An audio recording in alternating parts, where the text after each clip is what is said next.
Hi there, this is Shauna from the Foil Fox. Thanks so much for joining me today. I have this wonderful winter panorama scene that has all my favorite things. It has a woodland creature, the bare trees, and then the evergreen in the background.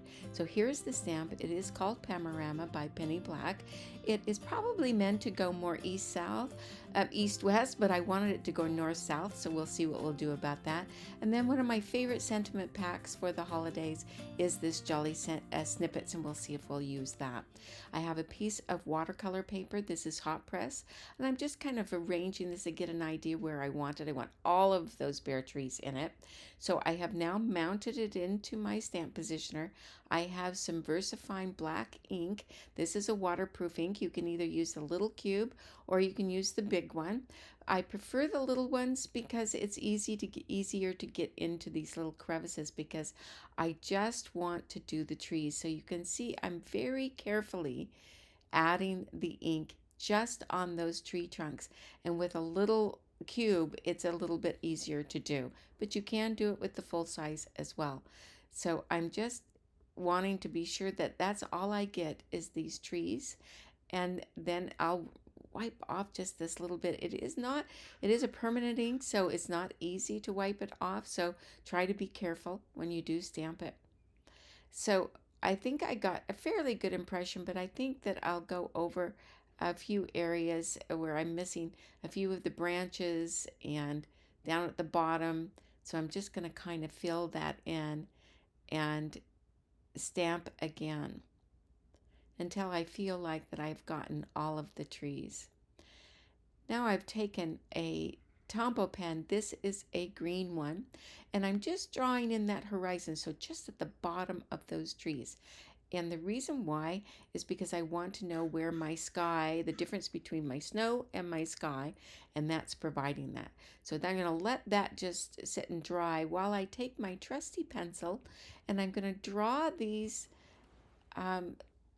tree, lengthen it so that it goes up higher.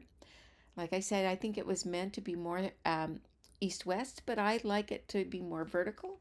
So I am going to draw these in. And trust me, you can do this. If I can draw these, it's just following the lines. The lines are already there. You don't have to create a tree all by yourself.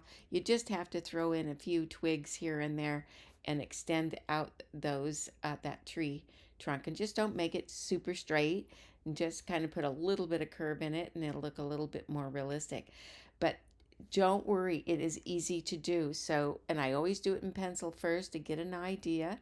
And now I have my Pigma Micron pen, which is a waterproof pen. It is a number 1. And now I'm just drawing in where I had my pencil marks. Just drawing in my trees. And you don't need to add too many branches. In fact, too many branches I think gets a little crazy. So this is just a bare tree where we're just seeing the main branches. So I'm just going to kind of mark those in or draw those in and make it as realistic as possible, but try not to overdo it. And then in areas where maybe it didn't get a really strong impression, I'm just following those lines again and just kind of making them a little bit more visible, especially where the twigs are too, if I miss some of the twigs. Now I am now erasing those lines. Now I want to caution you, be sure that your ink is really dry. I'm really bad at this, where I think that my VersaFine ink is dry, and then you see I have to take a little sand eraser and erase some marks where I got into areas I shouldn't have. And that's because I didn't wait quite long enough for it to dry. It is really, really important with this ink that you let it dry, and it does have a long, long open time. And in fact, as soon as I get these lines drawn in a little bit more, I'm just crisping them up a little bit. I'm going to dry it again just to be sure that it's just like really, really, really, really dry before I go on to the next step. In fact, I'm going to take a tissue and I'm just going to blot it off, and I'm going to just see if I have any black ink. Because if I do, then I need to draw it again, or dry it again. So now that I have that and I have my horizon, I can do my sky. Now again, I'm going to use little cubes here, but you can use full size. I got some water here. This is broken china, and then I'll use a little bit of chipped sapphire and a little bit of peeled paint. When I combine these with just a tiniest little dash of green, it makes a grayer blue, which I happen to really like. So I'll start painting that in, and since I have my little horizon line where the trees will be, I know exactly how far I go with my trees. And as you know, with watercolor paper, the paint goes where the water is. So if you don't get any water on the bottom where the snow is, then the paint's not going to go there. Now I'm also adding a little bit of wild honey and worn lipstick because I want to add a little bit of a sun in here. So it's either a sunrise or a sunset, whatever you prefer. And I'm adding in a little bit of the wild honey, and I am loosening that up with some water, and then I'll add in some worn lipstick to give it that kind of pinkish hue. So for me, it's probably a little bit more of a sunset, but it could be a sunrise as well, whatever you would like it to be. And now I'm going to add in more of my blue. Um, I always have a tissue in one hand and my paintbrush in the other in case I want to blot something off. And I'm just adding more color to the edges.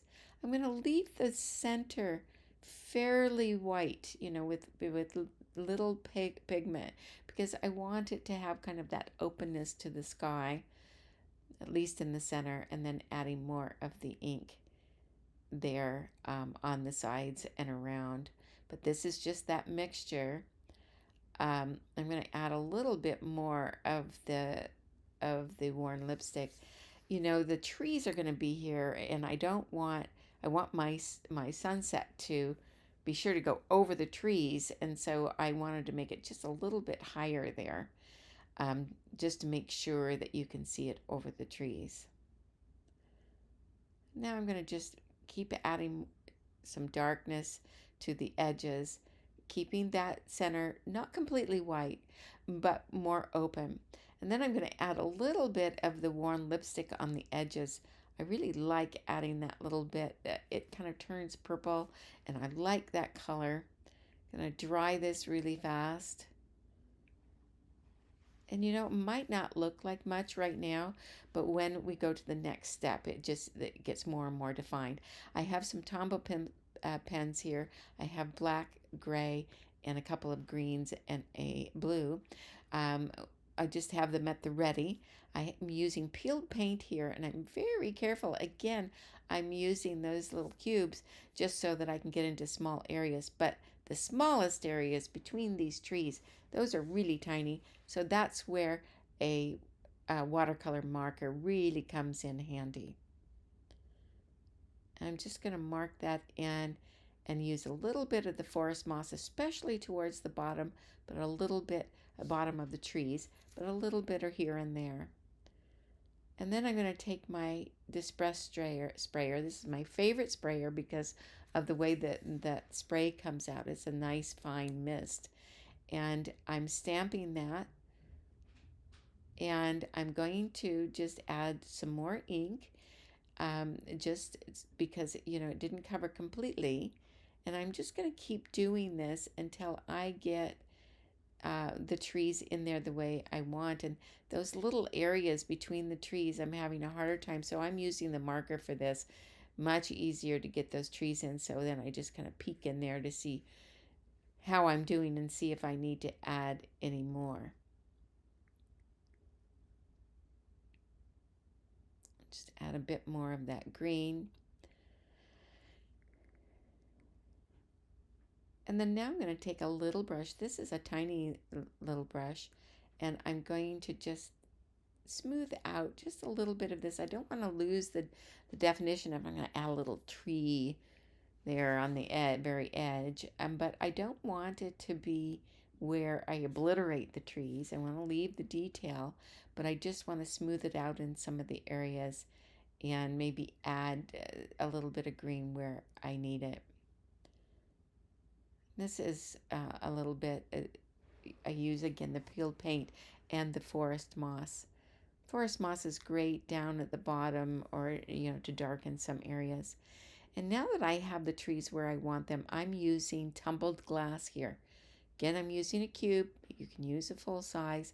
And I'm getting in those details in the snow, making sure it doesn't get on my trees. And I'm just going to stamp that lightly. I'll go over it again. And then I'm also going to use some broken china here because I want it to be a little bit darker. I don't have the cube in this, so you can see you can use the full size here. And I'm just kind of darkening that in little areas. And now with that smushed onto my little palette there, I just have an acrylic, a piece of acrylic there that I'm using for my palette. Often I put it on my work surface, but with my palette I can move it away easily if I need to. Now I have a little bit of black that I smushed onto my palette, and I'm just very lightly, it is quite watered down so that I get a nice gray tone. I am coloring in the trunks of these trees. Now I kind of like them without a lot of color, but I decided I do want to have the color up because I love these trees and they're in the foreground, so I really wanted them to kind of shine. And I'm just adding little bits of color into those trees and at the bottom of the trees as well, giving just a little bit of more definition. Now with my Pigma Micron pen again, I noticed that while I was painting there, that I had lost some of the detail on those branches, and I'm just crisping them up. I'm not adding any. I'm just going over what was already there, which is already stamped, but might have been a little bit pale. I'm going to do the same to any of these branches that I think need a little bit more oomph.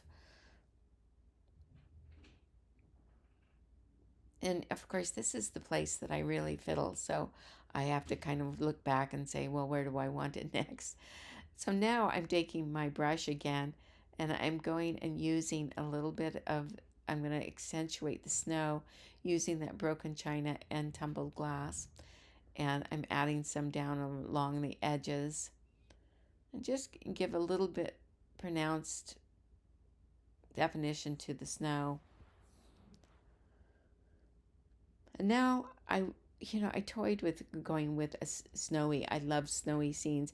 I live in California, so I don't see much snow, but I grew up where there was a lot of snow, and I miss it. So, but I'm not going to make it snowing.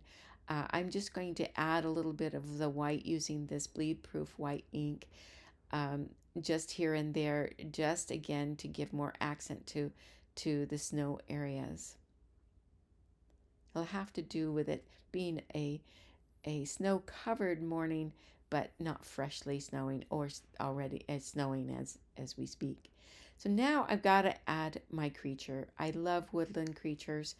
And so there is Nature's Friends by Penny Black that I happen to love. And there's also this new set called Darling Deer by Tim Holtz. And I cut out all of these. There's 4 deer in this. And I cut out all 4. And I think I'm going to choose a couple of these to color them and get an idea of which one I wanted. You can see I tried out a bunch of them. And I think I'm going to settle on 2 of them that I'll color and then pick between those 2. I'm using Rusty Hinge. All of these inks are Distress inks, by the way. And then I'm using some walnut stain and going around the antlers and the legs and the back of them. Just adding and just having just a little bit of that Rusty Hinge showing through. And I'm even going to take some black soot here and add some black soot to darken these areas so that they're very, very dark. And so there's that one, and I like that one quite a lot. but I'm going to color the other one, and let's just see. And I can always save these critters for another project because I know I will want woodland creatures again. There's some of my very, very favorites. So I'm not sure. I think I'll go with this one. And so now my scene was completely done, and I'm going to add some glue to the back. I often use double stick tape, but I'm going to use glue so that I can slip this around. I have a navy blue card base.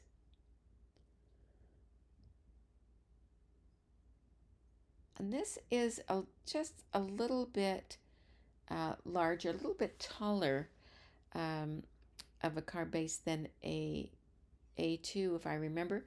I think it's more like 6 inches in height. I've glued that down, and now I'm going to do the same with my little deer here.